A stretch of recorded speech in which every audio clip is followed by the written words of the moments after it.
episode of Just Us Dads. Thank you so much for tuning in to another Dadversation. The boys are here, and there's way too much red happening. Honestly, I don't know what's up with this, but yeah. Are you Just guys a quick apology to our friends in Toronto. Just I'm sorry. Yeah. Just I'm sorry. Yeah. So, No, go on, George. Are you guys seriously staying with the red? Yeah. Okay. You want me to get? Okay, it's too much red. Yeah. You have another shirt? I don't mind if you want to stay, but there's a lot of red. I don't. It's fine. Red's a nice color. Actually, I don't like red. But I like the Canadiens color. I'll take it off. Hold on, I'll take it off. You're right. It's too red.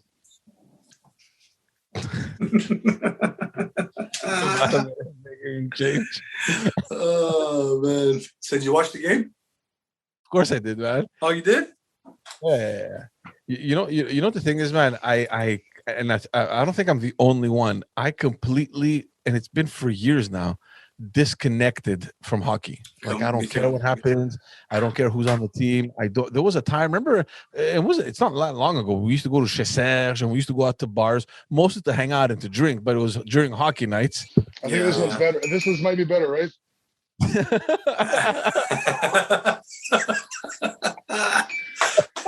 Well, definitely less red. Less red. Yeah, more palatable. The Toronto fans can handle it more. Yeah, no. What we're saying, the last couple of years, man, I've disconnected completely. And I remember back in the day, we used to go out, we used to have a drink, we used to go to bars and stuff.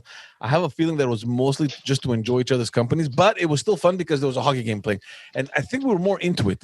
The last couple of years, man, I have completely disconnected. We spoke about this in other episodes, right? We're just so not aware of anything going on with respect to sports. For some reason, even last year when they made the playoffs, they lost in the first round, and this year, I tune in for the playoffs. It's a different. I feel like it's different hockey. There's a different energy. Of course, it sucks that there's no crowd, so you don't. Even if you're watching from home, at least you get to see the people and the cheering, and like it's a whole other atmosphere. But this time around, guys, I saw the first game. I think they won, and then Toronto took 3 in a row, and then I'm like, you know what? Forget it. It's over. It's done. Forget about it. And then I think game 4, I didn't even watch. Game 4 would have made it 3-1. Sorry. So game 5, yeah. So game 5, I think I watched like halfway from the second period onward, and then they won. I'm like, wow, what's going on over here? And then I tuned in, and then I saw the game 6, and then game 7. It was like you can't not watch it, right? It's you can't. What was it? Yeah. So yesterday, it was so hyped. It was so hyped that Chris Koulouvis almost watched it. You know what? He was 4 decisions away from watching. Guys, I'm proud because I almost did. You don't understand. My kid had a soccer practice yesterday, so we kind of rushed home, and then I go to put it on, and the satellite bell wasn't working. It sucks. No. Yeah, so I spent like 25 minutes on the phone. So I ended up not watching the game, and we didn't fix the satellite. Either something's wrong with my receiver or whatever. But I'm proud because I almost watched one game. Almost watched it. I'm proud. I almost watched it. That is something to be proud of. No, I had to watch it, and yesterday we were actually going to a cousin's house, and we were late for a bunch of reasons. So almost the entire first period, I got on the radio, and I'll tell you one thing, guys. And even back in the day, I used to listen to the games on the radio when I couldn't watch it, and the French radio 98.5. There's Martin Maguire, and I don't know who else he's with. He is the best announcer, hands down. Even better than the English guys. It is incredible. Fuck, dude, I don't even know how I was driving. The guy had me on the edge of my seat on the radio. Amazing. So yeah, I got almost the entire first period on radio. Then we watched the rest of the game at my cousin's house. Yeah, man, it was exciting, and it fucking completely dominated. But you know what? I do feel bad for the Leafs because, especially during playoff season, when you have a 3-1 lead, it's almost impossible to fuck it up. It's like, how do you even do that? Like, I don't even know how. And for sure, it's happened. I mean, it's not the only time. It's happened many cases, but it's like, on paper, they have a much better team than the Canadiens. The Canadiens obviously, judging by how they played throughout, the whole season and even the first couple games in the series, it felt like they didn't deserve to be there, man. They only woke up on that fifth game, when they realized shit, it could be over, right? And they needed to bring up the game. That's when I think it clicked. And they were both of those games were in overtime, right? The game 5 and game 6. Fucking stressful, dude. Stressful. Yeah. Well, But I just feel like they didn't deserve to be there. Like they didn't have. Like Toronto is a much better team, and for once, I was reading all the news and I was listening to all. Let me just say, in a 7-game series, the better team wins. It's not complicated. You have 7 games to prove it, and the better team wins. It means that there's flaws. Maybe they were more stacked talent-wise. There was a problem with some coaching decisions, and some of their depth was brought into question. So their top players did almost nothing, man. Well, they didn't produce, but they were active. They were active. They just didn't produce. Check. But I mean, I honestly, I kind of feel bad for the Leafs fans because the fans I feel bad for because I used to laugh at Leafs fans so bad. I'm being very honest here. I'm opening up there. I used to work with a guy who was a huge Leafs fan, and they still have that history. They can't get out of the first round, no matter how good the team was. And year after year, it's game 7 collapse, leading in the series collapse. It's the same. Whatever happened last night has been happening consecutive 5-6 times in a row. It's like for decades. And then we went through similar changes, and it hurt to be in those shoes. And I always said I will never make fun of Leafs fans again because I know what it is to walk in their shoes for one season. Yeah, but imagine multiplying that like decades. You know what I mean? No, the Leafs organization has a fucking curse. There was an owner that was throwing shit out of the basement that should have gone to the Smithsonian, that should have gone to Hall of Fame, should have gone to all the special buildings. He would, to spite the league, he would throw it out, he would burn it, he would destroy it because he had back and forth arguments. Anyway, there's a myth that there's a curse because of this guy, this owner. It was fucking hilarious. And when this happens again, you're like, fucking hilarious. No, I honestly felt bad. Obviously, you feel happy because it's the Habs. We're Habs fans, right? I hate the Leafs. I feel bad for Leafs fans, but as a team rival, I hate the Leafs the way I hate the Bruins. It's very healthy to have that kind of a feeling about another sports team. This is why you watch, because the whole city hates the Leafs. So you guys, Chris almost tuned in. Yeah. No, but you know what it is? It's the feeling. Let me add to this, man. It's not only about winning. Sometimes you just sincerely hope the other team loses. No, I'm serious. It's not only, right? You sincerely want them to lose, and the bigger the rivalry, the more you want them to lose. Yeah. I texted a friend of mine yesterday, like I was sorry. I was like, oh, sorry. Like I didn't watch the game. I don't care about it, but I had to apologize to that guy because you felt bad for him. Because you knew what it is. You're ahead 3-1. You know for a fact if you're a Leafs fan, it's in the bag. We got it. Let's go. Yeah. You're already cheering because you think this is what happens in the playoffs when you don't look at the next day and you look at the next week. The next day gets you. Yeah. And that's what happens when you look too far. And so what you're saying? Some of the Leafs fans were starting to get cocky, right? Well, that's fine. You have a 3-1 fucking series lead and you have the best scorer in the league on that team. It's fine to feel that way. Like I said, the fans are not a problem. It's the execution from the professionals where it all happened. And like I said, as a Habs fan, it's fucking hilarious. Because it happened again. Game 7 collapse. You in the bag. You know why it's special? Because of the fact that it's that Habs. Because it's impossible. You can't even lie about these stories. No, because see, these things happen, and yes, they have that curse that you call or whatever. But Habs facing the Leafs hasn't happened in a very long time in playoffs. 42 years. And the fact that it happened again, but now with this kind of rivalry, it's like, look, when you think about hockey in Canada, rivalry, like when you put those 3 words together, it's automatic. It's Habs Leafs. But very, very little history to call it a rivalry because rivalries are built in the playoffs. But there's just so much tension between franchises, between the cities, the complexes between one city from the other, the whole history of the English versus the French. There's so much tied into this that there's still a rivalry, even though there hasn't been one on the ice for a long time. It's still there for the fans. The players have no clue. I don't think they do. And same thing as you. I mean, I was listening and reading to a bunch of different commentaries about, the fact that Toronto's a better team, and at this point, it's over. Almost every analyst had Montreal ruled out in their predictions. Nobody had chosen the Habs. Nobody. 3. Or whatever. Most of them hadn't, And the fact that this happens, like you said, it's just fucking hilarious. And to their credit, the people who chose Toronto, everybody chose Toronto for obvious reasons. They should have won. They had 18 points more. They were on a sick run before the playoffs. They were unstoppable. The Habs for 2 months couldn't score more than 2 fucking goals. They barely got in there just because Calgary sucked so bad. Yeah. But they had components that just weren't clicking, and somehow it clicked in Game 5. So are we taking the Stanley Cup or not? No. You don't think so? No. See, now we're getting cocky. Bro. There's nothing. Don't even. Not even a sniff at that. We're off to round 2. The cup is ours. Sorry. It's over. It was a big accomplishment for the group that they have and the adversity. George, let me remind you that even back in '93, the Habs weren't anywhere close to being favorites. Yeah, but when you look back at the roster and how many became Hall of Famers and how many were significant pieces that were just injured that year, but weren't noticed until the playoffs. There were so many factors. The depth of the GM, the work that he did, the number of centers, quality centers they had, Patrick Roy. There's so many individual storylines. When it comes together, it's like, yeah, of course they win. Roy and Tremblay are talking again, huh?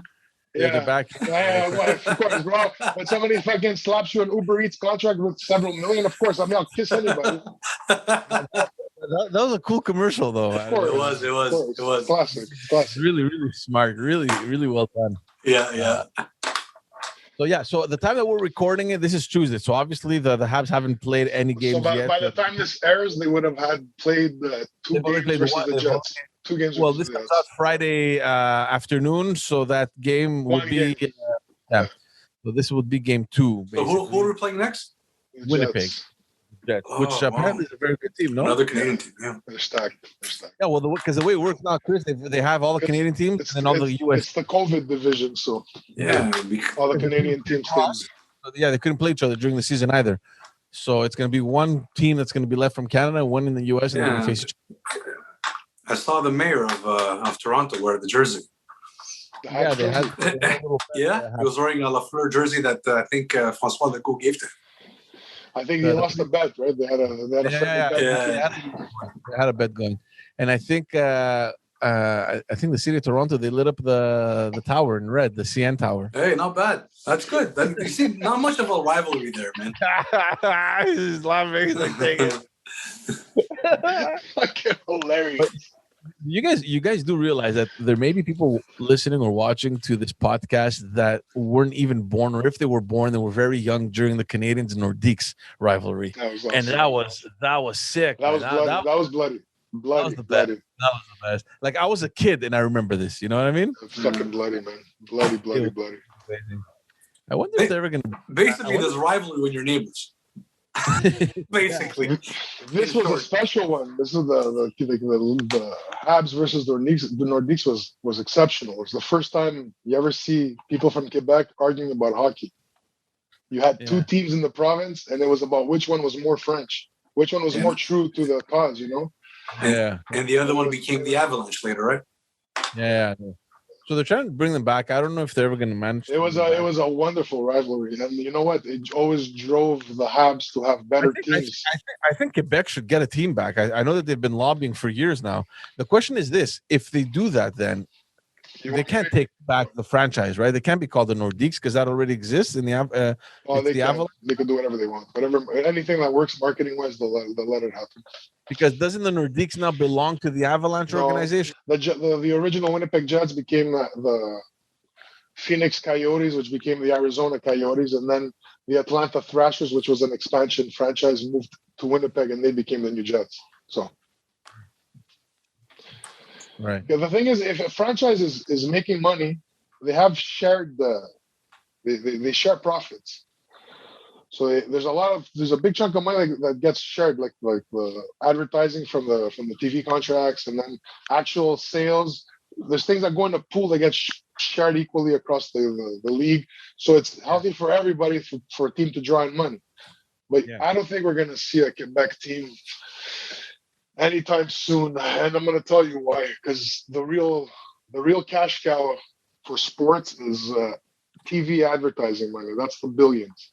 Whether you get a contract for 5 years, whatever, several billion a year, so on and so forth. And the Quebec Nordique fans that you will have are already fans. They already watch the Habs, they watch the Leafs, they watch the Bruins, they watch everybody. So you have them watching the games. So they're already being advertised to. What they want is to expand to untapped markets. That's what expansions are for. It's not about putting a team where they know it's going to thrive. It's about creating a market that never existed. Right. Like Austin Matthews from the Leafs, top scorer this year, was born in Arizona. You don't put Wayne Gretzky in LA, he never happens. Yeah. Right. It's about tapping new interest, not satisfying interest you already have, because those fans are gonna always follow. You're right. Mm-hmm. Right. You guys remember when we went up north and this whole thing? Because I'm looking at your I'm looking at your shirts. They're pointing in different directions. Well, no, because you had the red shirt, and there's a story behind these red shirts. Oh, yeah. Who wants to share the story? That was a fucking funny George, go for it, man. Well, I'll start it. First it starts off by Chris stealing my sweater. No, man. When? It wasn't like that, man. It was like I let you wear it. You were cold. It was so comfortable. You refused to give it back. I said, wash it and give it back to me. Wash it and give it back. Yeah, because he wore it for 2 days. We were up north. And then he gave it back to me, like, I don't know, 6 years later. He wrapped it up for Christmas to give it back to me. But in the meantime, I kept That's another shirt. That's the great shirt. Hold on. We're going step by step. So in the meantime, before I got this sweater back from Chris that he owed me for all those years, we happened to go up north to your cabin for one of the bachelor parties. And I come out of I went to my bag and got my new sweater because it was chilly, and I put on my red Habs sweater. And Chris is giving me this dirty, evil fucking look. Like he's about to punch me in the head, but he's holding back. And he disappears. And then he comes back and he's wearing that fucking red shirt like me. And he's like, I want to check if you took mine because I know you're pissed about your gray sweater. He thought I stole it from him. He thought I stole it from him because he stole mine, the fucker. The same shirt. Where'd you get it from? Where did you get that shirt from? Where'd I get this shirt from? Costco, no? Costco. Yes. The best $28. Oh man, it's so funny, man. See, I didn't know the backstory, but I remember you coming out of your room and then Chris like, "What are you doing?" It was like, dude, it was a cold stare down. Like my dad, like I just threatened my dad and I challenged him. He's gonna kill me. Yeah, he's like, what are you doing? He's like, it's like this guy went in my stuff and took my shirt. Yeah, he's like, violation. But that honestly, but George, wait, that first gray shirt that I never stole it from you. I just kept it because it was so good. I just didn't want to give it back. You wore it for me at your house and you said no next time. like I wore it. I wore it and I'm like, oh man, this is good. Like it was perfectly stretched, all the right places. Yeah, it was just perfect. It was worn in nice by my big stomach. It was nice and tight on the chest and just very loose on the belly. It was just perfect, man. Chris has a history of keeping things he likes, like the amp. I think it's more a history of taking too long to return. Like when he needs stuff and he buys them 6 months late. It's like one of those things. Yeah. It's like, I failed to return it. Oh, man. But he felt what it's like when somebody steals your sweater. He felt it for a minute because he thought I stole it, but I hadn't actually stolen it. But he felt what I felt like for a split second. Oh, that was good.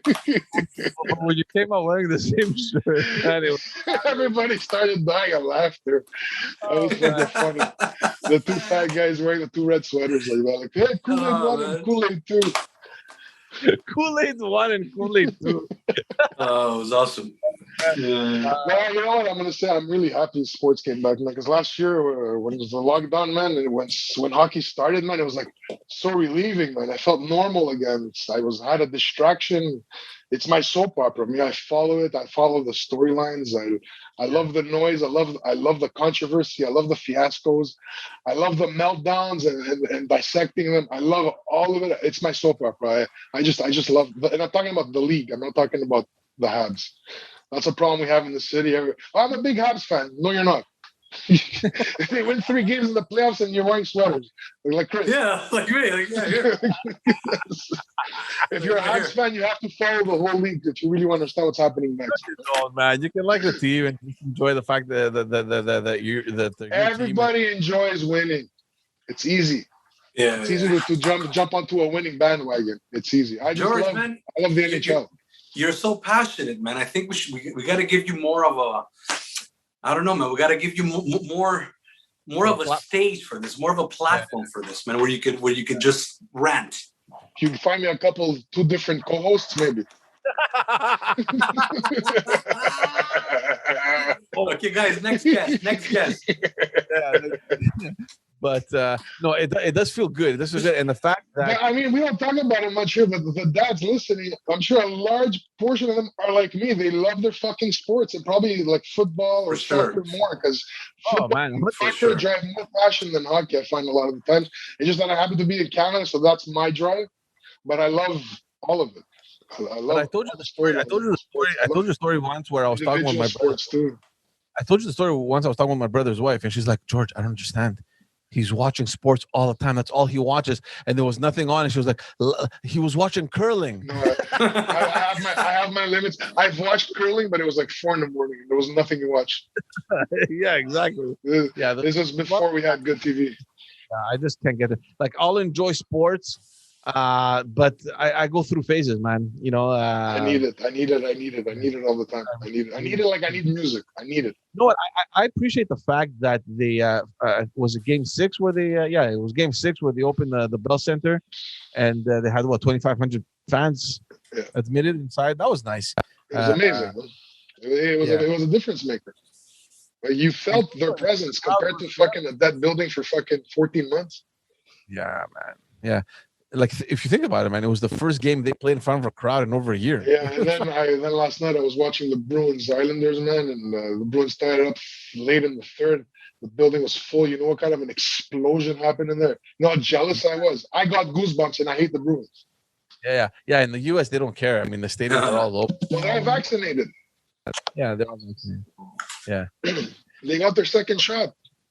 So how do you guys feel, man? We're finally the curfew's coming down. The restrictions are being lifted. I mean, there's some sign of normalcy coming back. I got vaccinated. You know what? Gust of fresh air. And at the same time, it was like this past weekend was the first time we could have people over. I was hesitant. I wasn't ready. I'm ready. I wasn't prepared. Like, I had to, clean up. You don't clean up the house as much as you usually do when you don't have people coming over as much. You know what I mean? You have to get the dusty corners and for over a year. There's sections that get ignored. You know? Yeah. No, I had my friend John. He came over, and it's funny. Like, he's like, this is way more than just a coincidence because our shed was delivered. So I was preparing. You needed help. So he messaged me and he's like, "Hey guys, now there's no more curfew. You guys want to hang out? We can come over." Or we're like, "Yeah, for sure, come over." And I'm like, "John, by the way, they delivered my shed. Do you feel like helping me?" He's like, "Yeah, sure, okay." It took us like about 3.5 hours, something like that. Tell me you fed him. Of course, man. They were here all day, dude. They got here like at 11 in the morning and they left like at 11 at night or something. Like I'm thinking of life, man. It's so good to see people. Like the kids. The kids, man. You know how happy they were. Yeah. Bro, like, it's been forever. My daughter was yelling from joy. They were like, for the first half hour, all I heard was yelling. Well, how old is she? She's 6. 6. She's gonna be 7 I'm soon. just excited, bro. She has friends over. She has company. I know, but she's gonna be 7 soon. Yeah, at the end of the year, November. So picture about like fucking 30% of her life has been fucking in a pandemic. 30% of her life she's been adjusting to a pandemic. My son too, same shit. And his reflexes have adjusted to that. Yeah. But no, but it's gonna feel good, man. People, I gotta be honest with you though. I'm afraid that people may take it over the limit, and we see a little spike again in the cases, unless people keep getting vaccinated. I don't know. I'm a little worried with it. Like last summer too, we had the same conversation. People are having house where parties. they were lifting the restrictions, and people were out and about, and then right after the summer, boom, everything went up again. You know, I'm just, I don't know. I'm a little afraid. Whatever. Yeah. It might be worse if we stay close. Maybe more murderers out there. Yeah, exactly. No, but it feels good, man. I think you know, you see it in people's faces that they've been stuck indoors forever, and the fact that they have this option now of actually going out and doing something, I think it's going to make a lot of people happy. Yeah. You guys went out, like Chris. You said you went to the park. Yeah. Went to the park, Cherry Park. It was like a festival. Soccer started. We're back out, man. I'm gonna do a series of like maybe 12 to 20 barbecues. Like every week there's gonna be a barbecue, and whoever wants comes. You gotta, you have a lot to catch up on. That's how I'm gonna do it. It's gonna be like the freezer's full of soupies. They gotta go. And I'm looking to buy a barbecue, a nice portable barbecue that I can bring to the park. I just threw one out, man. No. Yeah. Did you talk to Chris's dad? You didn't talk to my dad, man. No, you had to talk to his dad first. First of all, he could have salvaged a lot of it. Get the approval. At least the caster wheels you could have saved. At least the caster wheels. We could have salvaged something on that barbecue, man. It had little foldable legs. Those hoses were still good. Oh, we could have melted the stainless steel, man. I'm sure it was still good. Like it worked. The bars were rusted inside. Like you can easily replace those, you know. So little rust. Rust scared you, George. Rust. Come on. Oh man. No, but I'm excited, man. I'm excited, and it's like the solution. The solution to rust is brown paint. What is it? Brown paint. It comes off. It'll chip off, man. I'm just kidding. Yeah. No, we're definitely gonna, like you, Chris. We're definitely thinking of having people over. My wife has been planning this since March. You know, how to redecorate the yard outside. We bought new umbrellas, like I told you. Oh, I'm not decorating anything. It's all about the food. Yeah. Fucking couches. She reupholstered the couches. Right, we're ready, dude. Oh no, man. Yeah. Like, we're all set. But it's normal, man. People get excited. We're seeing the cases drop. People, everything seems to be coming back to normal. The restaurants are going to be opening up soon. And by the way, mentioning restaurants, guys, to everyone listening or watching, we're gonna be doing something very special with restaurants. We've spoken about it before. So something interesting is in the works. So stick around for that. But yeah, I'm looking forward to that, man. But you know what? It's funny because I was talking to my wife the other day. She's like, "Oh, now the terraces are open because in South Shore, I mean, they opened I think before Montreal, the restaurants." And there's this reluctance to actually go out and eat. I'm like, yeah, I'm not so sure yet. Like, They're already open. People over. They're already open. Yeah, they should. They are. No, they're the restaurant. Guys, the terraces are open. I took a stroll on Villeray. They were full, packed. Yeah. Packed. There's people. Most restaurants build a terrace just for this. Yeah. They never had one before. They just got the permits and built one just for the pandemic. But also the city helped out with that, right? They allowed for more terraces, and they only charge $50, which is nothing. So it's like more of a symbolic thing. They allow everyone just to slightly go. And it's nice, man. It's nice. You walk down Jerry, and it's nice. It's good to see. You know, you don't want to just see cement. There's concrete, life, bro. There's life again. There's life, and it's good. It's we're looking forward to it, and I don't know, man. I just hope this really is the last run. You know, and that we're headed there. Well, if they're going to close it again, they're probably going to close it after Saint-Jean, you know? Yeah, let's party first. Yeah, let's party first. Let's get out of the system. Yeah, exactly. And then after Saint-Jean-Baptiste, we'll see. You know, we'll see. Yeah, but that's the plan, no? They want they want everyone to be vaccinated before the Saint-Jean. And then by that time, all the way until the end of August, even the masks come out. Like technically, we should be back to normal. Hopefully, man. Hopefully. Yeah, man. Look, we were in line because we got vaccinated today, and I'm thinking because you're seeing the numbers go down, and I'm looking at my wife and I'm like, should we really do this? I mean, like chances are, if everything goes well, we'll reach maybe herd immunity before the end of the summer. Is it even worth it? We're like, yeah, fuck it. Let's just do it. Let's get over with it. I don't know. We'll see. Anyway. Chris, you got to go, so we're going to keep it short for this week, guys. Thank you all for tuning in. Let's all go out there and cheer for the Habs. Believe. Woohoo!